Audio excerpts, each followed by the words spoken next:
after playing metal for near 16 years, man, I kind of decided that I wanted to do something that was more adult-like. I mean, I can't be a teenager forever and keep acting like I'm a teenager forever. So I wanted to do something that was more of an adult theme instead of going completely country, which is kind of poserish to do, or the trendy thing to do. I wanted to do something that was more me, more real. And I've been playing acoustic guitar my whole career, behind the scenes, and writing all this music over a 20-year span, 25-year span of my life. And I just thought it was time to give myself a chance, which was my biggest fear, is to play acoustic by myself on stage. I wanted to be more real with myself, and I wanted to give. I failed at all my metal attempts from the years of drugs and the self-destruction and abuse that I did to myself, beating myself up, and I just wanted to be real, and this is what came, and then the band followed after that. I'm happy with the band, that's for sure. I got some real players, and luckily I've had Tony for 28 years of my life. We've been friends and been in many bands together.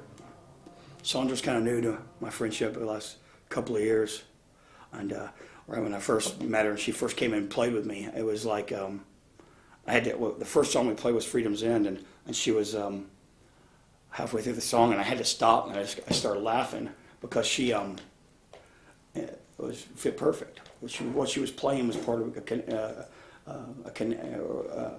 connection, a part of me that was an extension of me, and I just was tripping that this chick had it. She got it, you know.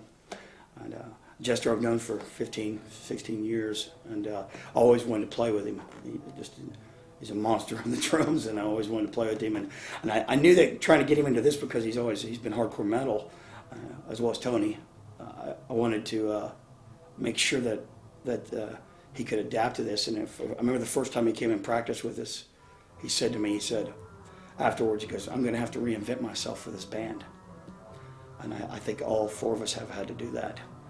And being a demon hammer, which means being able to overcome your mountains, conquer your demons, the things that have tried to control you, and getting you down, you standing up and taking them on full force and becoming a demon hammer. You know. I've become a damn good dad. That's what I'm most proud of. As being a dad, I'm the best at what I do when it comes to being a dad. I'm more like a big brother, but yeah. That's probably some of my biggest inspiration is my children, because I'm never going to be a 9-to-5 guy. I just can't do it. I don't know how. I don't know how to function in that world, and I envy the people that know how to keep doing that every day. My wife, I envy her, but I can be. I'm good at caring. I'm good at loving. I'm good at being a dad and an old man too, because I'm honest and I'm real. There's no bullshit involved. We're real. And musically, out of my whole 18 years of playing music, making this band happen, and winning the Hard Rock Award at the ABOT Awards, Absolute Best of Tulsa Awards, Music Awards, winning the Hard Rock Award with our acoustic guitars, beating out all the other metal bands. Two of them were signed, and that to me was pretty cool. My mom was there, so that was, and she was crying and all that good shit. So that was pretty powerful. Gypsy was even crying too. So Gypsy is our manager, by the way. Yeah.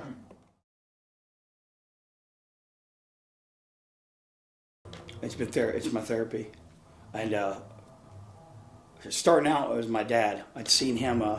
He would make us all go to bed late at night, and I'd hear him down the hallway, playing his guitar and stopping and playing and stopping and talking to himself, and I didn't understand, so I'd sneak out and watch what he was doing, and he was in there writing and trying to figure out something, and I didn't know what that was at the time, but it was I could see him. See myself years later, and him shining through me doing the same thing, and it was us. It's a way of communicating how we really feel, and and giving it. It's a way of giving all of ourselves, and still standing back and going, well, it's just entertainment, or it's it's just me, it's just me playing music. But in reality, it's us really telling how it is. And I never wanted to be much of a sex, drugs, and rock and roll writer. I wanted to play how I felt or what I'd really been through, and how I learned to get through it and overcome whatever it is. And I wanted all these songs I sing are dark situations, from shooting dope to sexual abuse, to being a bad dad, to being a bad parent, or just a bad person, and for being a thief and a cheater and a liar, and learning how to coming from that darkness, because when you live in that darkness, you do that on a regular basis, and the music helped me therapeutically escape that world. And by writing it down and then singing it over and over and over, it kept like programming me to do that. So my traction to it was to find escape.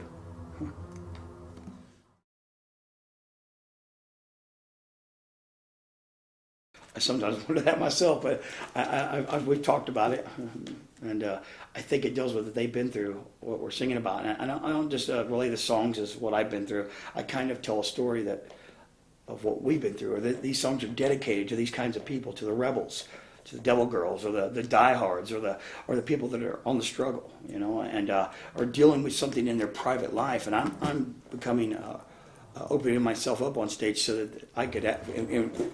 In honesty, I did it originally to try to draw people out, to find other people like myself. And I think by doing that, they found someone that's singing for them, and singing, crying out for them, and saying, hey, I want to be a good person too, And that, to me, is I think that's probably it. Because when, some of these songs I've been playing for a long time and waiting for that day to hear, that the ultimate dream is to hear that crowd singing your songs back to you.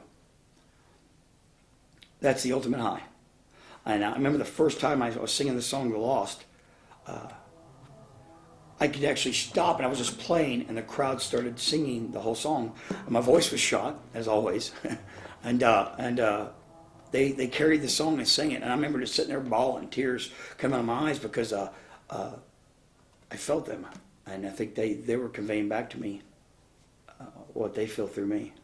And it's us shining through each other. And I think they just feel the songs, man. And it's and I'm not a quitter. And I'm not going to go back to a life of drugs and a life of crime and a life of being a complete outlaw. I'm a kind of a different kind of outlaw.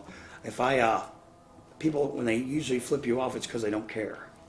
And when I say fuck you, it means it's for those people that don't care. And so I'm a different kind of rebel, and it's a rebel with a heart, I guess. Yeah, I don't believe in fuck the world. I believe in let's try to make it as best as we can while we're here. My dad, Chuk Cooley. Yeah. Well, I haven't heard him play in many years, and we've been apart. Most of our relationship has been over the phone for the last 10 years. And he's still my biggest inspiration. But watching him write and struggle with it, his writing and sharing it with the world has been a real hard thing for him. And so watching him have that dream as a songwriter and wanting to be a performer, but not really wanting to really go on stage. And my mom also was a singer, and she inspired me too as a vocalist.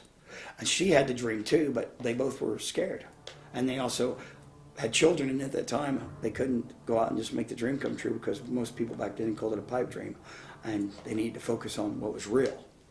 And because of that, I felt like I took the blame for them not getting to live out their life the way they wanted to. And so by that, it inspired me to want to live their dream for them.